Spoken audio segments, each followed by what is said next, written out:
देखिए, आज के प्रेस कॉन्फ्रेंस का उद्देश्य जो लोगों ने मुझे उम्मीदवार बनाया है उसकी घोषणा करना, आप सबों को बताना कि 30 तारीख को मैं मुजफ्फरपुर लोकसभा से निर्दलीय प्रत्याशी के रूप में नामांकन करूंगा।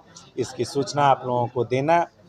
मुजफ्फरपुर की जो स्थिति है आप सबों से छुपी नहीं, लेकिन उससे एक बार पुनः आप लोगों को अवगत कराना और मुजफ्फरपुर का कैसे विकास हो और मेरी उसमें क्या भूमिका होगी, मैं कैसे मुजफ्फरपुर को विकास के रास्ते पर ले जाऊंगा, इसका रोड मैप आप लोगों को उसका ब्लूप्रिंट देना, यह उद्देश्य था।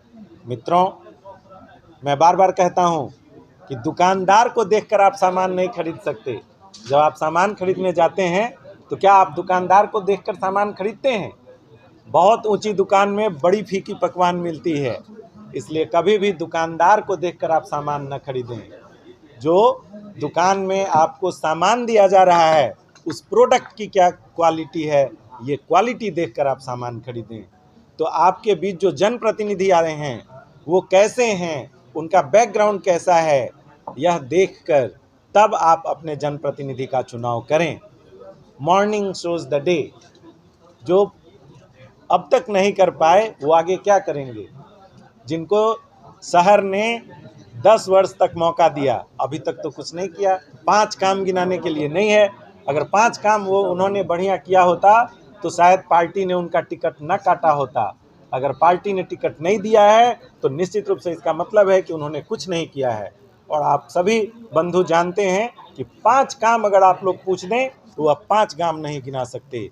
एयरपोर्ट सैंक्शन हुआ, एयरपोर्ट यहाँ से चला गया, एम्स यहाँ से चला गया, सड़कों की स्थिति जर्जर है, पानी की समस्या है, शहर डूब जाता है बारिश में, बाढ़ जैसी स्थिति उत्पन्न हो जाती है, जल निकासी की कोई व्यवस्था नहीं की गई है। एसटीपी योजना बहुत पहले बनी लेकिन कहीं कोई एसटीपी पे काम नहीं हो रहा, सीवेज ट्रीटमेंट प्लांट बनना था। तो यह सब हमारे जो स्थानीय सांसद हैं उनकी उदासीनता की वजह से हो रहा है और उसका कारण ये है कि वो बाहरी हैं, उनको हमारे शहर की समस्या से कोई लेना देना नहीं है। अगर वो हमारे शहर के होते निश्चित रूप से वो शहर का विकास करते।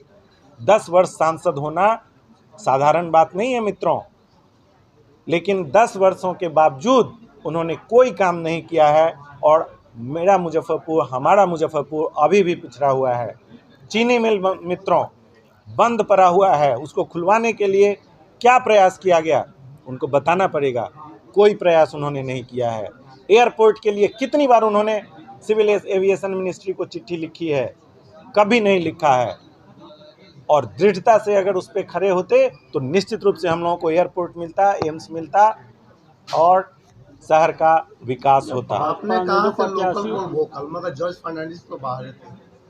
तो यहाँ जॉर्ज फर्नांडिस एक विजनरी लीडर थे और जॉर्ज फर्नांडिस एक अपवाद हैं। उन्होंने निश्चित रूप से हमारे शहर में बेला में इंडस्ट्री लगाई थी, है ना। जो आईडीपीएल बना वो जॉर्ज साहब की देन है, तो हम लोग उनके शुक्रगुजार हैं। इसलिए मैं कहता हूँ कि एक विजनरी लीडर लेकर आइए। जॉर्ज साहब जैसा आज वो स्थिति नहीं है। आज के जो लीडर हैं इस बार डॉक्टर ही प्रत्याशी होता है, उससे क्या होगा?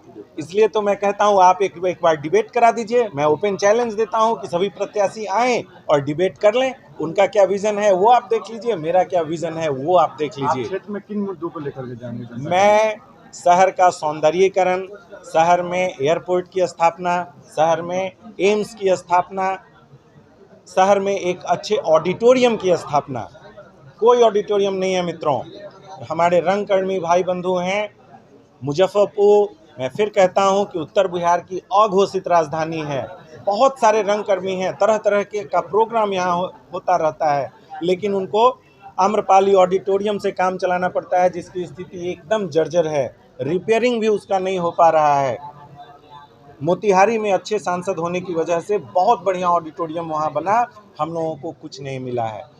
तो यह सब हमारा मुद्दा होगा। इसके साथ साथ जो हमारे दिव्यांग भाई बहन हैं उनके लिए भी सार्वजनिक स्थलों पे दिव्यांग बंधुओं के सुविधा का ध्यान रखते हुए विशेष शौचालय वगैरह का निर्माण करवाना, स्टेशन पर, रेलवे स्टेशन पर अच्छी सुविधा उन लोगों के उपलब्ध कराना।